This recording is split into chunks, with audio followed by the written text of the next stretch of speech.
گناہوں کی معافی کا سوال ہے۔ اب جب 2 سجدے ہو چکے اور دوسری رکعت کے لیے اٹھنا ہے تو کیسے اٹھنا ہے، اس بارے میں نبی کریم صلی اللہ علیہ وسلم کی سنت سے یہ بات ثابت ہے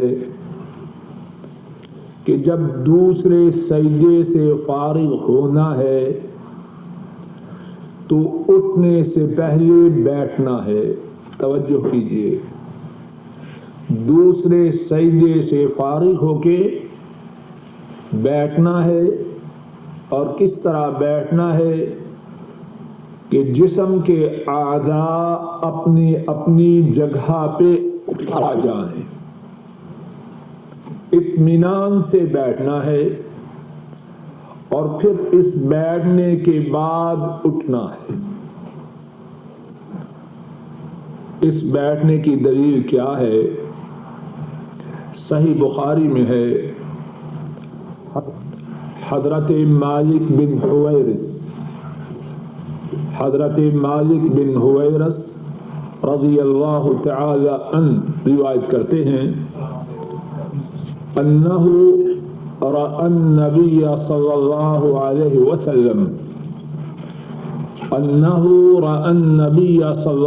عليه وسلم يصلي فإذا كان في وتر من صلاته لم ينهض حتى يستوي قاعدا۔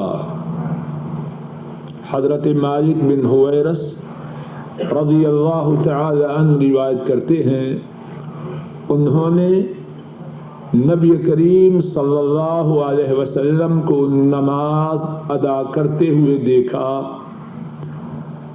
آپ جب اپنی نماز کی طاق رکعت میں ہوتے، پہلی میں یا تیسری میں، لم ینہض، آپ نہ اٹھتے، حتی یستوی قاعدا، یہاں تک کہ سیدھے ہو کے بیٹھ جاتے۔ آپ پہلے سیدھے ہو کے بیٹھتے، پھر کھڑے ہوتے۔ ایک دوسری حدیث میں ہے، اور وہ حدیث امام ابو داؤد اور امام دارمی رحمہم اللہ نے روایت کی ہے۔ حضرت ابو حمید الساعدی رضی اللہ تعالی عنہ، انہوں نے جناب نبی کریم صلی اللہ علیہ وسلم کے 10 صحابہ سے کہا، خود بھی صحابی ہیں ابو حمید الساعدی، آپ صلی اللہ علیہ وسلم کے 10 صحابہ سے کہا، اللہ کے نبی صلی اللہ علیہ وسلم کی جو نماز ہے میں اس کو تم تمام سے زیادہ جانتا ہوں۔ انہوں نے کہا، پڑھ کے دکھائیے۔ حضرت ابو حمید الساعدی رضی اللہ تعالی عنہ نے نماز پڑھ کے دکھائی، اور اس نماز میں جب انہوں نے دوسرا سجدہ کیا تو اس کے بعد کیا کیا؟ فرمانے لگے، دوسرا سجدہ کے بعد اللہ اکبر کہے، اٹھے، اپنے بائیں پاؤں کو موڑے اور اس پر بیٹھ جائے، ثم يعتدل حتى يرجع كل عظم الى موضعه۔ دوسرے سجدے کے بعد اللہ اکبر کہے، بیٹھ جائے، اور کس طرح بیٹھے؟ ثم يعتدل حتى يرجع كل عظم الى موضعه، اس طرح بیٹھے کہ ہر ہڈی اپنی اپنی جگہ پہ آ جائے۔ ثم ينهض، پھر کھڑا ہو۔ اس حدیث پاک سے بھی کیا معلوم ہوا؟ دوسرے سجدے سے اٹھنے کے بعد کیا کرنا ہے؟ بولیے، بیٹھنا ہے۔ 10 صحابہ نے ابو حمید الساعدی رضی اللہ تعالی عنہ نماز کی ادائیگی کا مسنون طریقہ ان سے سنا اور جواب میں کہا قالوا صدقت۔ 10 کے 10 صحابہ نے کہا اے ابو حمید، آپ نے اللہ کے نبی کی نماز کی صحیح تصویر کھینچی ہے۔ اور اس نماز میں ایک بات کیا تھی؟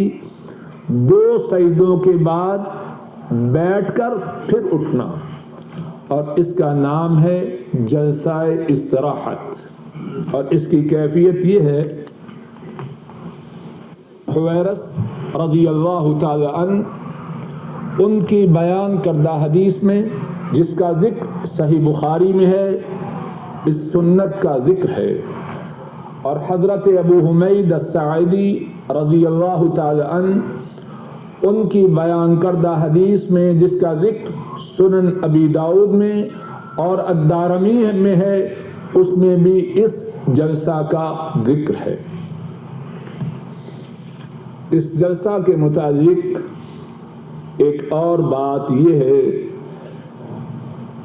اس جلسہ میں کیا پڑھنا ہے؟ جواب یہ ہے، اس جلسہ میں کچھ نہیں پڑھنا۔ کیوں؟ اللہ کے نبی صلی اللہ علیہ وسلم نے اس جلسہ میں کچھ نہ پڑھا۔ نماز تو وہ ہے جو مدینے والے کی نماز ہے، جہاں پڑھا وہاں پڑھا جائے گا، جہاں نہ پڑھا وہاں نہ پڑھا جائے گا۔ اب اس جلسہ سے جب اٹھنا ہے تو کیسے اٹھنا ہے؟ زمین پر ہاتھ لگانے ہیں یا گھٹنوں ہی سے سیدھے کھڑے ہو جانا ہے؟ 2 طریقے ہیں نا۔ اس کے بارے میں سنت سے کیا بات ثابت ہے؟ صحیح بخاری میں ہے، ابو ایوب روایت کرتے ہیں کہ حضرت ابو قلابہ نے فرمایا، مالک بن حویرث رضی اللہ تعالی عنہ ہمارے پاس تشریف لائے اور ہماری اس مسجد میں نماز ادا کی، اور کہنے لگے انی لاصلی بکم وما ارید الصلاۃ ولکن ارید ان اریکم کیف رأیت النبی صلی اللہ علیہ وسلم یصلی۔ حضرت مالک مسجد میں تشریف لائے اور کہنے لگے، میں ابھی تمہارے سامنے نماز ادا کروں گا، اور میرے نماز ادا کرنے کا مقصد یہ ہے کہ تاکہ تمہیں دکھلاؤں کہ نبی کریم صلی اللہ علیہ وسلم کس طرح نماز ادا کیا کرتے ہیں۔ ایوب کہتے ہیں، میں نے اپنے استاد ابو قلابہ سے کہا وَكَيْفَ كَانَتْ صَلَاتُهُ۔ مالک نے رضی اللہ تعالی عنہ جب نبی کریم صلی اللہ علیہ وسلم کی نماز پڑھ کے دکھلائی تو وہ نماز کیسے تھی؟ ابو قلابہ جواب میں بیان کرتے ہیں، مثل صلاۃ شیخنا ھذا، یہ ہماری مسجد میں جو شیخ، جو عالم جس طرح یہ نماز پڑھتے ہیں، اسی طرح حضرت مالک نے نماز پڑھ کے دکھلائی۔ وَكَانَ ذَلِكَ الشَّيْخُ يُتِمُّ التَّكْبِيرَ وَإِذَا رَفَعَ رَأْسَهُ عَنِ السَّجْدَةِ الثَّانِيَةِ جَلَسَ وَاعْتَمَدَ عَلَى الْأَرْضِ ثُمَّ قَامَ۔ اور وہ جو شیخ جن کی نماز اسی طرح تھی جس طرح کے حضرت مالک کی نماز تھی، اور حضرت مالک نے کن کی نماز کو پڑھ کے دکھلایا؟ جواب دیجئے، نبی کریم صلی اللہ علیہ وسلم کی نماز کو۔ اور اس شیخ کی نماز کس طرح تھی؟ وَكَانَ ذَلِكَ الشَّيْخ يُتِمُّ التَّكْبِيرَ، وہ تکبیر کو پورا کرتے۔ وَإِذَا رَفَعَ رَأْسَهُ عَنِ السَّجْدَةِ الثَّانِيَةِ، جب دوسرے سجدے سے کھڑے ہوتے، جب دوسرے سجدے سے اپنے سر کو اٹھاتے، جلس تو بیٹھ جاتے، جب دوسرے سجدے سے سر کو اٹھاتے تو بیٹھ جاتے۔ وَاعْتَمَدَ عَلَى الْأَرْضِ، اور زمین پر اعتماد کرتے، ثم قام، پھر کھڑے ہوتے۔ بات کو دوبارہ سمجھیے، ابو قلابہ بیان کر رہے ہیں مالک بن حویرث ہماری مسجد میں آئے اور کہنے لگے میں تمہارے سامنے اس لیے نماز پڑھ رہا ہوں تاکہ تمہیں دکھلاؤں کہ اللہ کے نبی صلی اللہ علیہ وسلم کی نماز کیسے تھی۔ ابو قلابہ نے جب اس بات کو بیان کیا تو ان کے شاگرد کہنے لگے مالک رضی اللہ عنہ نے جو نماز پڑھ کے دکھلائی وہ کیسے تھی؟ ابو قلابہ فرمانے لگے وہ نماز ایسے تھی جس طرح ہمارا یہ شیخ نماز پڑھتا ہے۔ اور وہ نماز کیسے تھی؟ اس میں ایک بات یہ تھی وَإِذَا رَفَعَ رَأْسَهُ عَنِ السَّجْدَةِ الثَّانِيَةِ جَلَسَ، جب دوسرے سجدہ سے سر کو اٹھاتے تو کیا کرتے؟ جلس، بیٹھ جاتے، سیدھا کھڑا نہ ہوتے۔ وَاعْتَمَدَ عَلَى الْأَرْضِ، اور پھر زمین پر اعتماد کرتے، زمین پر ٹیک لگاتے، ثم قام، پھر کھڑے ہوتے۔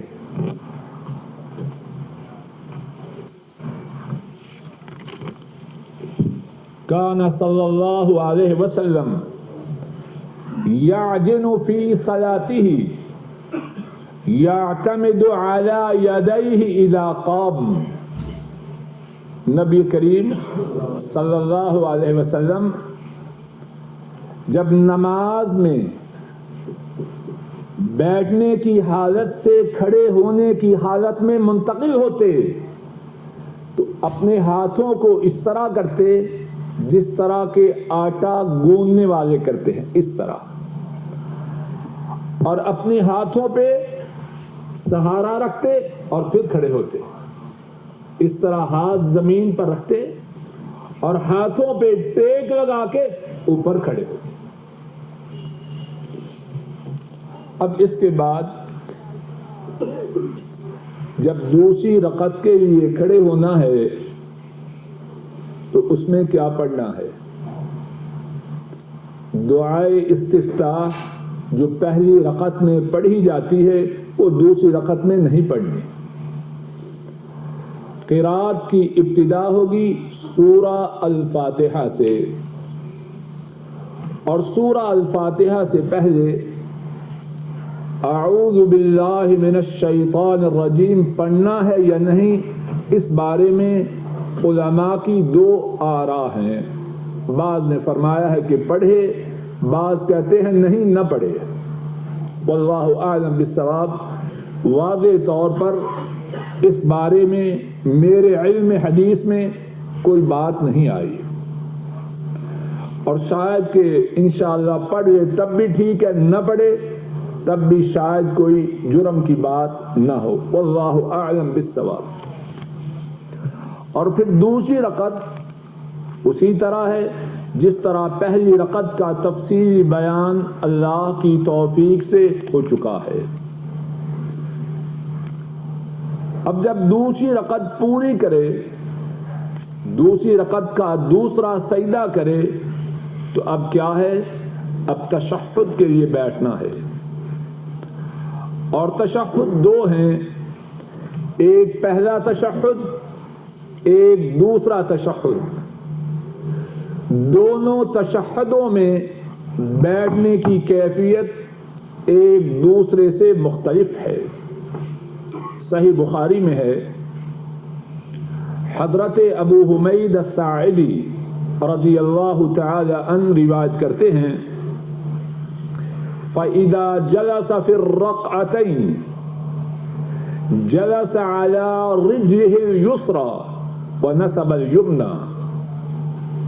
جب دو رکعت کے آخر میں تشہد کے لیے بیٹھتے، اپنے بائیں پاؤں پر بیٹھتے اور اپنے دائیں پاؤں کو گاڑ دیتے۔ کس پہ بیٹھنا ہے؟ بولیے، بائیں پاؤں پر، اور دائیں پاؤں کو گاڑ کے رکھنا ہے۔ فَإِذَا جَلَسَ فِي الرَّكْعَةِ الْأَخِيرَةِ قَدَّمَ رِجْلَهُ الْيُسْرَى۔ جب آخری تشہد میں بیٹھتے، اپنے بائیں قدم کو آگے کھسکا دے، وَنَصَبَ الْأُخْرَى، اور دائیں قدم کو گاڑ دے، اور بیٹھے کہاں؟ اب بایاں قدم تو نیچے سے کھسکا دیا، کس پہ بیٹھے؟ وَقَعَدَ عَلَى مَقْعَدَتِهِ، اور اپنے چوتر پر بیٹھے۔ دونوں تشہدوں میں بیٹھنے کا جو طریقہ ہے وہ ایک دوسرے سے مختلف ہے۔ دوبارہ سنیے، پہلے تشہد میں اپنے بائیں قدم پہ بیٹھے اور دائیں قدم کو گاڑ کے رکھے، اور جو آخری تشہد ہے اس میں کیسے بیٹھے؟ بائیں قدم کو آگے کھسکا دے، دائیں قدم کو گاڑ کے رکھے، اور بیٹھے کس پر؟ اپنے چوتر پر۔ نبی کریم صلی اللہ علیہ وسلم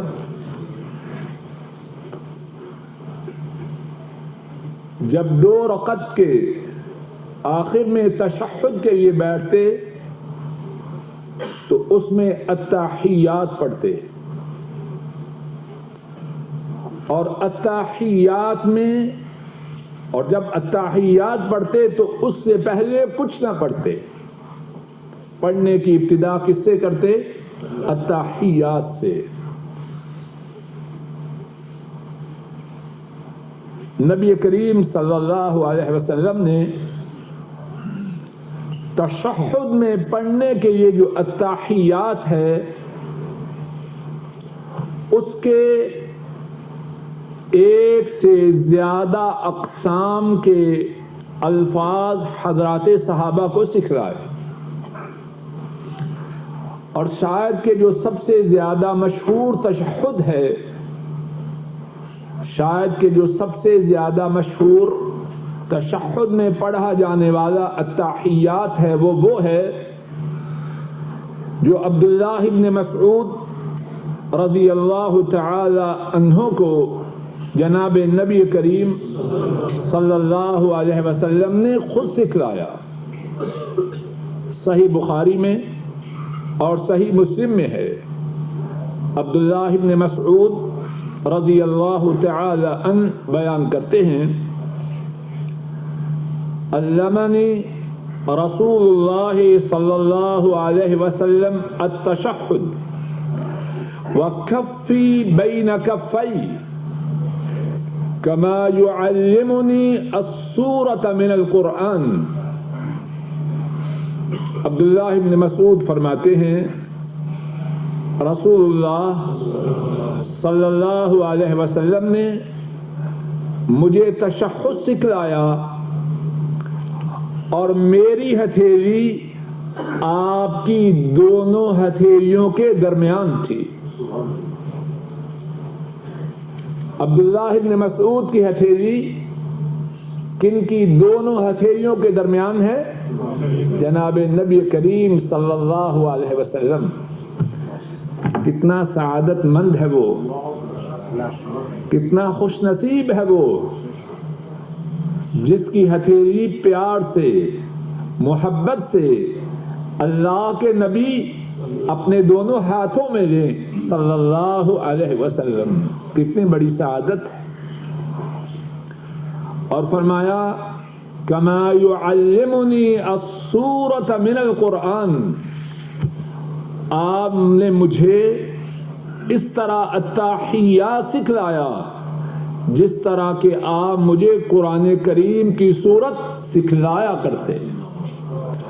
اور عبداللہ ابن مسعود وہ ہیں خود بیان کرتے ہیں اخذت 70 سورة من فی رسول اللہ صلی اللہ علیہ وسلم، میں نے قرآن کریم کی 70 صورتیں جناب نبی کریم صلی اللہ علیہ وسلم کی زبان مبارک سے خود لی.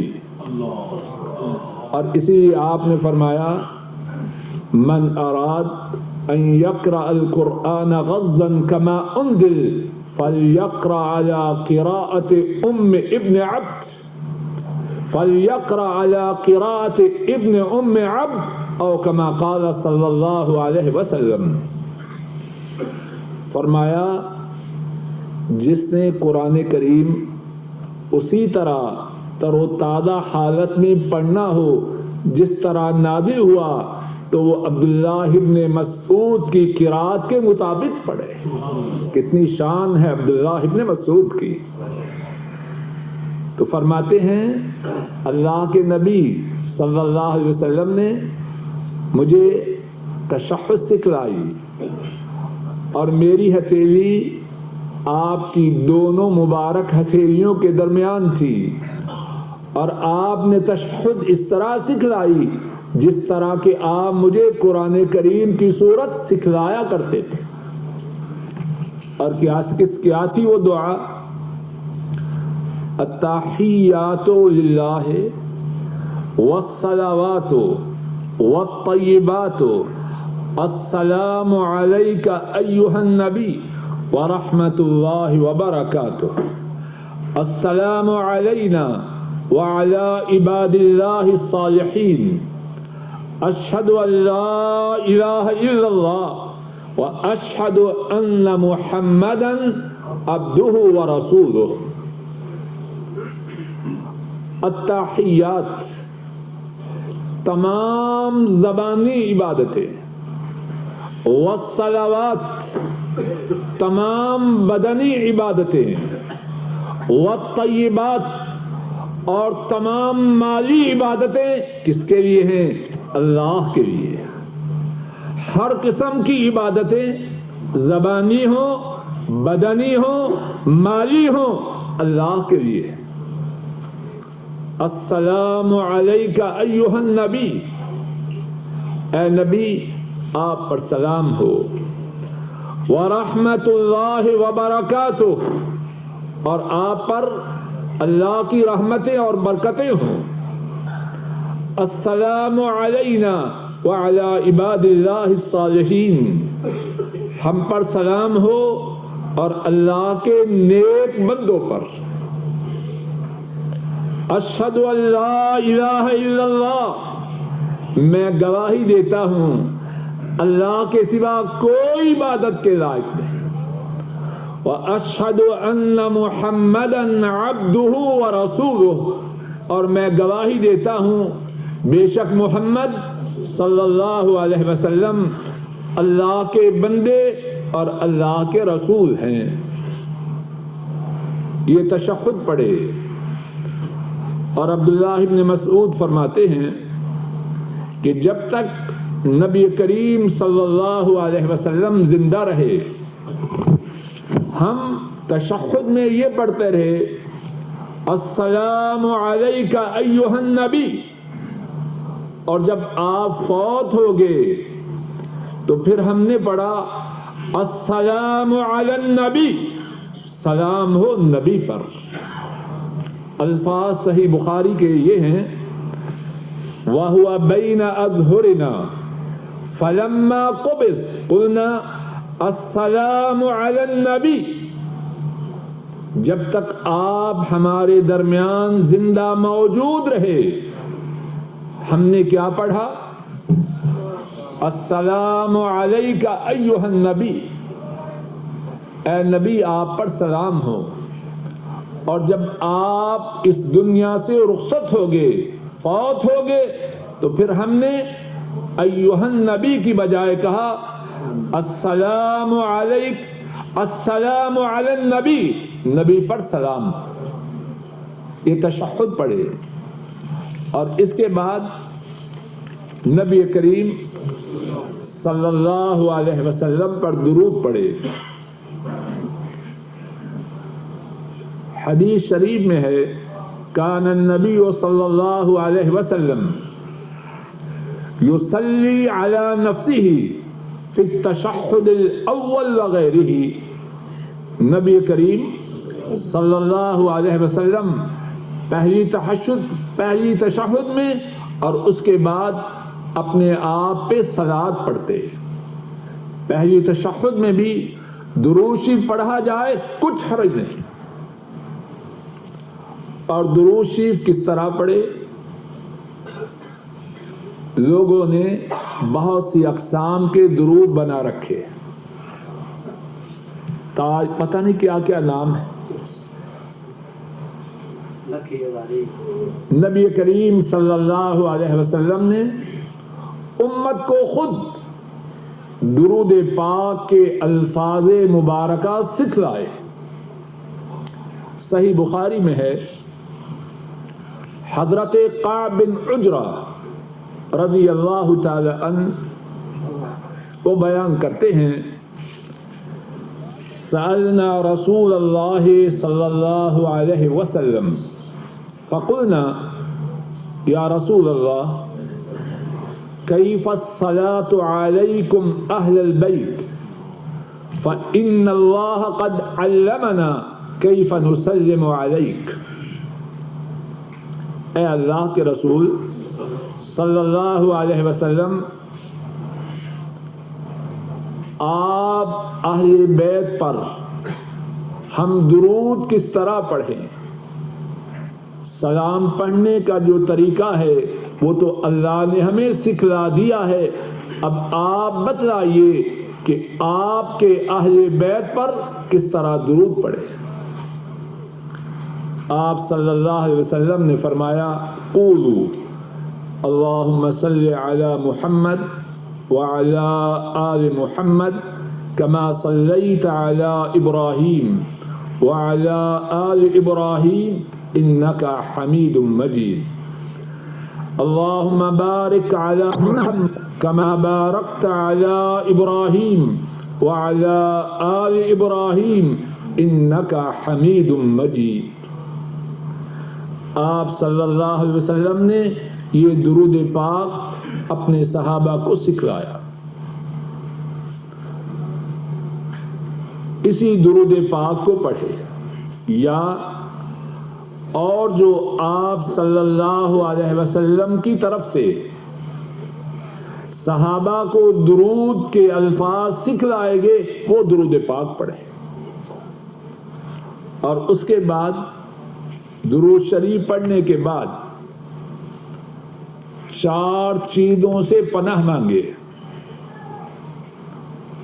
صحیح مسلم میں ہے عبداللہ ابن عباس رضی اللہ تعالی عنہما وہ روایت کرتے ہیں ان النبی صلی اللہ علیہ وسلم كان يعلمهم هذا الدعاء كما يعلمهم السورة من القرآن. عبداللہ ابن عباس فرماتے ہیں نبی کریم صلی اللہ علیہ وسلم انہیں یہ دعا اس طرح سکھلاتے جس طرح کے قرآن کریم کی سورت سکھلاتے. اور آپ فرماتے قولوا تم یہ کہو میرے ساتھ مل کے آپ بھی کہیے اللہم انی اعوذ بک من عذاب جہنم واعوذ بک من عذاب القبر واعوذ بک من فتنة المسیح الدجال واعوذ بک من فتنة المحیا والممات۔ اے اللہ، میں آپ سے جہنم کے عذاب سے پناہ مانگتا ہوں، اور میں آپ سے قبر کے عذاب، زندگی اور موت کے فتنہ سے پناہ مانگتا ہوں۔ ان چار باتوں سے پناہ مانگنے کا نبی کریم صلی اللہ علیہ وسلم نے حکم دیا۔ پھر یہ دعا سنیے اور میرے ساتھ دوہرا لیجیے تاکہ جن ساتھیوں کو یہ دعا یاد نہیں، یاد ہو جائے۔ اللہم انی اعوذ بک من عذاب جہنم واعوذ بک من عذاب القبر واعوذ بک من فتنة المسیح الدجال۔ کچھ ساتھی بول نہیں رہے۔ واعوذ بک من فتنة المحیا والممات۔ کون ساتھی دہرائے گا؟ اللہم انی اعوذ بک من عذاب جہنم۔ اچھی طرح دہرائیں، میں نام لے کے کسی کو کھڑا کروں گا۔ اللہم انی اعوذ بک من عذاب جہنم واعوذ بک من عذاب القبر واعوذ بک۔ عرض کرتے ہیں یا رسول اللہ صلی اللہ علیہ وسلم علمنی دعاء ادعو به فی صلاتی۔ اے اللہ کے رسول صلی اللہ علیہ وسلم، مجھے ایسی دعا سکھلائیے جو دعا میں اپنی نماز میں کیا کروں۔ اللہ اکبر۔ کون ہے سوال کرنے والا؟ صدیق۔ امت کے تمام مردوں میں سے اللہ کے نبی کو سب سے زیادہ پیار ہے۔ کیا دعا سکھلائی؟ فرمایا کل اللہم انی ظلمت نفسی ظلما کثیرا ولا یغفر الذنوب الا انت فاغفر لی مغفرة من عندک وارحمنی انک انت الغفور الرحیم۔ اے میرے اللہ، بے شک میں نے اپنی جان پر بہت ظلم کیا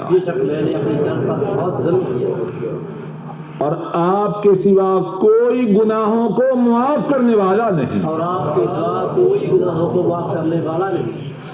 اپنی طرف سے مجھے معاف فرما دیجیے، فرمائیے۔ بے شک آپ تو معاف فرمانے والے مہربان ہیں۔ کتنی پیاری دعا ہے۔ اور ذرا غور کیجئے، ہمارے جو ساتھی وسیلے کا بہت ذکر کرتے ہیں، اگر کوئی وسیلے کی بات ہوتی تو اللہ کے نبی اپنے پیارے ساتھی صدیق کو بتلاتے کہ نہ بتلاتے؟ جب سے نماز کے متعلق بات ہو رہی ہے، کتنی دعاؤں کا ذکر ہو چکا ہے، ہوا ہے کہ نہیں؟ احادیث سے ثابت شدہ دعاؤں کا ذکر ہو رہا ہے، کہیں وسیلے کا ذکر آیا ہے؟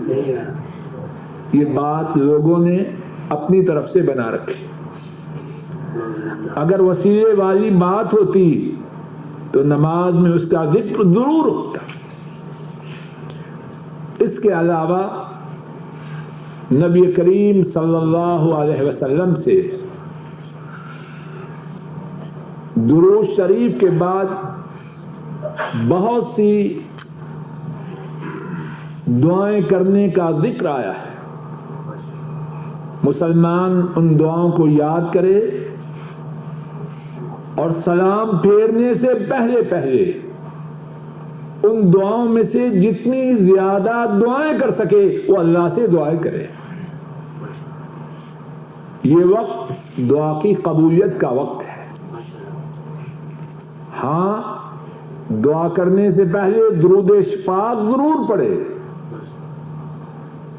التحیات پڑھے، درود شریف پڑھے.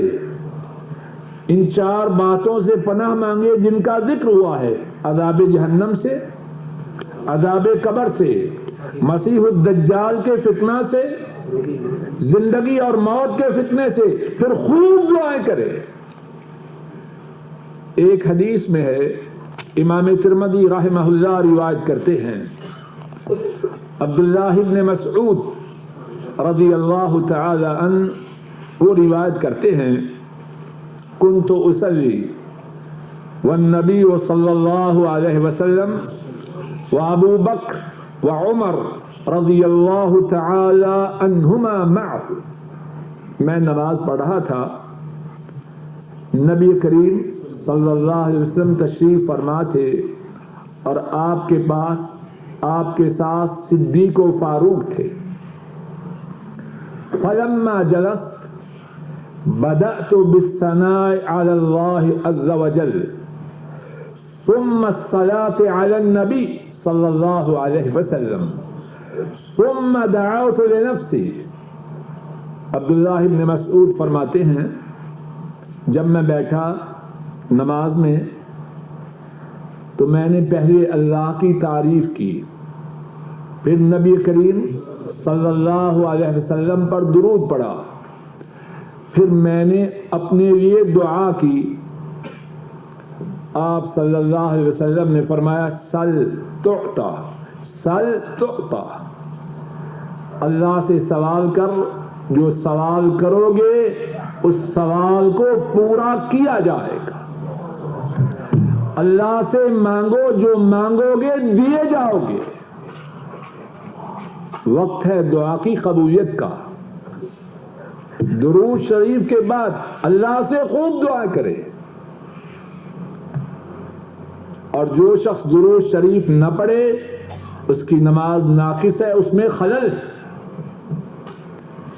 ایک اور حدیث میں ہے جس کو امام ترمذی رحمہ اللہ نے روایت کیا ہے، حضرت فضالہ بن عبید رضی اللہ تعالی عنہ وہ روایت کرتے ہیں، رسول کریم صلی اللہ علیہ وسلم تشریف فرما تھے. ایک آدمی آیا اور اس نے کہا، اللہم اغفر لی، اللہم ارحمنی. اے اللہ مجھے معاف فرما، مجھ پر رحم فرما. آپ صلی اللہ علیہ وسلم نے فرمایا، عجلت ایھا المصلی، اے نمازی تو نے دعا کے کرنے میں جلدی کی ہے. اذا صلیت فقعدت، جب تو نماز پڑھے اور بیٹھے، فاحمد اللہ بما هو اہلہ وصلی علیہ ثم ادعوہ. جب نماز میں بیٹھے تو پہلے اللہ کی تعریف کر، پھر مجھ پر درود پڑھ، پھر اللہ سے دعا کر. راوی بیان کرتا ہے، ثم صلی رجل آخر بعد ذلك، اس کے بعد ایک اور آدمی نے نماز پڑھی، فحمد اللہ وصلی علی النبی صلی اللہ علیہ وسلم، اس نے اللہ کی تعریف کی، پھر نبی کریم صلی اللہ علیہ وسلم پہ درود پڑھا. آپ صلی اللہ علیہ وسلم نے اس سے فرمایا، ایھا المصلی ادع تجب، اے نماز پڑھنے والے اب تو دعا کر، جو تو دعا کرے گا وہ دعا پوری کی جائے گی. تو بات یہ کہہ رہا ہوں، تشہد میں پہلے التحیات پڑھے، پھر درود پاک پڑھے، پھر 4 چیزوں سے جن کا ذکر ہو چکا ہے اللہ سے پناہ مانگے، اور پھر ان دعاؤں کے ساتھ جو دعائیں نبی کریم صلی اللہ علیہ وسلم نے کی یا حضرات صحابہ کو سکھلائیں، ان کے ساتھ اللہ سے خوب دعائیں کرے، اور پھر اس کے بعد سلام پھیرے۔ امام احمد، امام ابو داؤد، امام ترمذی، امام ابن ماجہ اور امام دارمی روایت کرتے ہیں، حضرت علی رضی اللہ تعالی عنہ کو بیان کرتے ہیں، نبی کریم صلی اللہ علیہ وسلم نے فرمایا مفتاح الصلاۃ الطہور وتحریمها التکبیر وتحلیلها التسلیم، نماز کی جو کنجی ہے وہ پاکیزگی ہے، اور نماز کی جو ابتدا ہے وہ اللہ اکبر کہہ کے نماز کو شروع کرنا ہے۔ نماز کے مسوا جتنی باتیں ہیں وہ حرام ہوئی، نماز کی ابتدا ہوئی۔ وَتَحْلِيلُهَا التَّسْلِيمُ، اور نماز سے جو نکلنا ہے وہ السلام علیکم ورحمۃ اللہ وبرکاتہ کہہ کے نکلنا ہے،